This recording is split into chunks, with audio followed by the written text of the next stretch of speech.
Hello, everyone, and welcome to another lesson. I'm very happy to have you here with me today.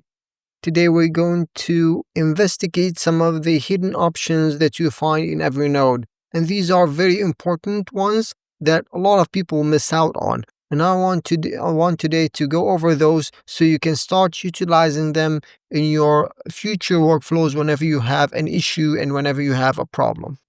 All right, so I'm going to dive right in. So first we have a manual trigger here. What manual means that this will only run when I execute the workflow from here. I cannot activate it here because it doesn't get activated on a schedule or a webhook. These ones you can turn this on, which is you can activate the workflow. But for manual ones, you have to come here and click on this for it to work, or on this.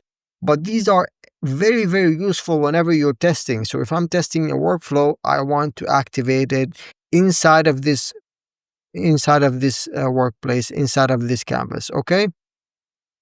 So I have my manual trigger here, so I can now start testing.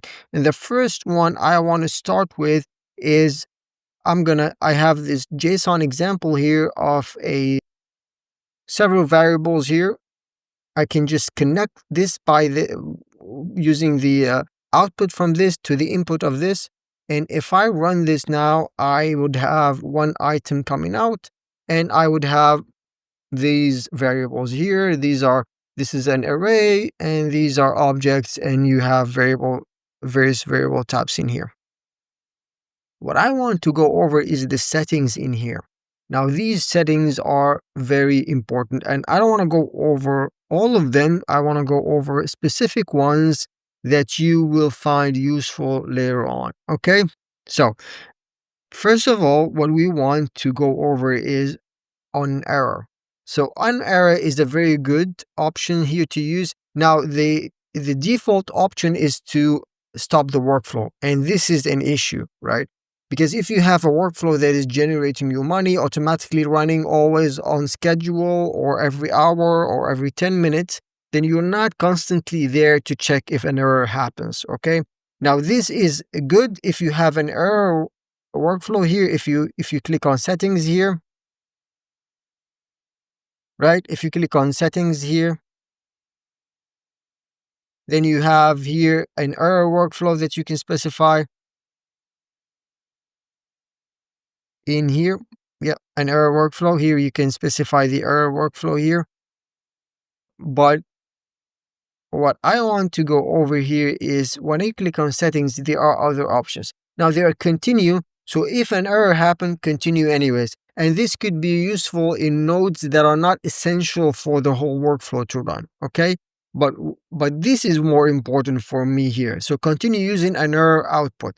What this does is it creates another output here called an error output, as you can see here. And this is very, very useful, especially with HTTP request nodes, with nodes that are highly more vulnerable for errors, for rate limiting, for API errors, and you don't want to miss out. For example, if you have a big workflow that has several agents and the last step is an HTTP request and it throws in an error, and then you lost all of those nodes running, and those nodes cost you money. So this is why it's very essential to make your workflow error proof. And this is a good way, okay? Because now there's an output. And from here moving forward, you have several options. One of them is you create a switch here.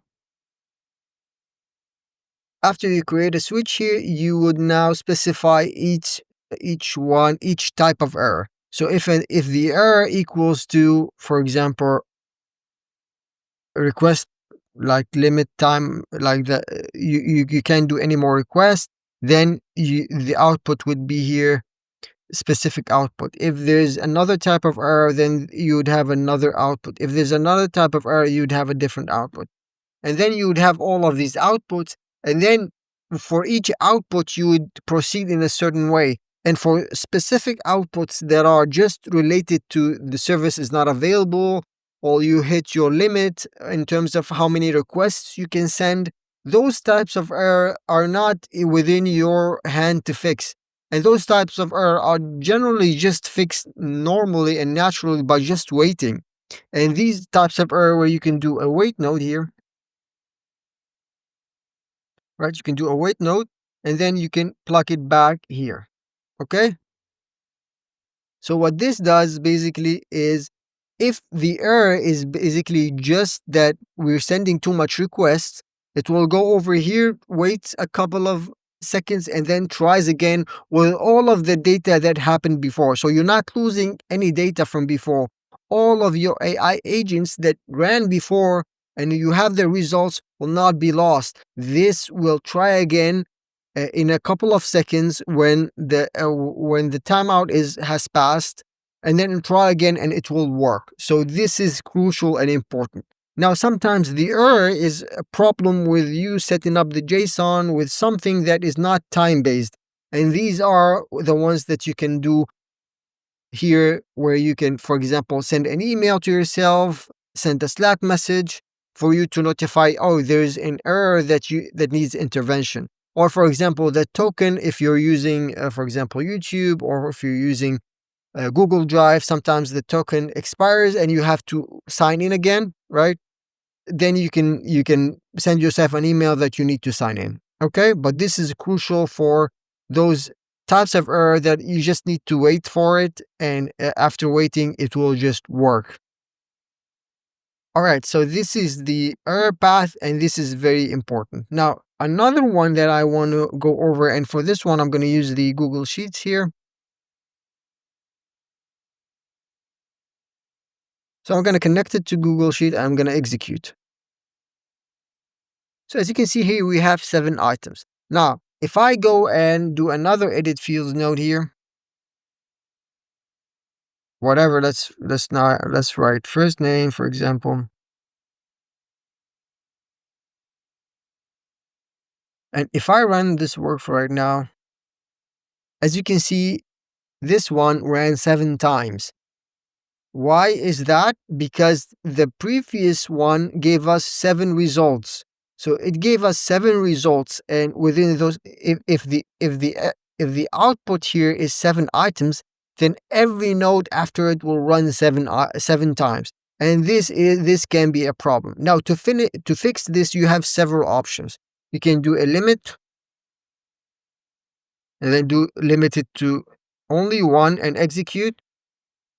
Here you can see it limits it to 1, and now this ran once.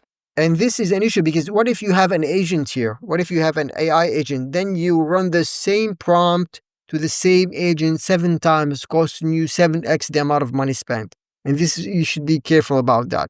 So limit is an option because it just limits the amount of things going.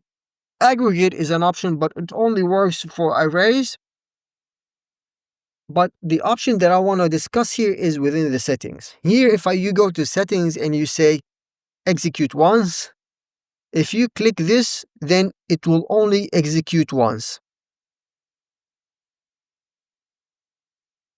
And as you can see here, it has 1 execute once, right?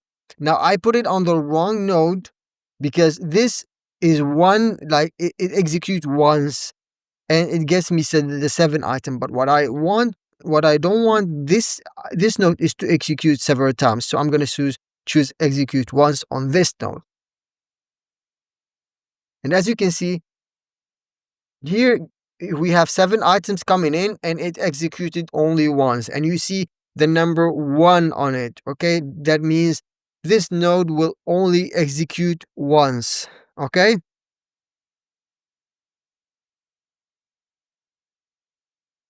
all right, so now we got that in. What I want to also cover is the option here, which is execute once.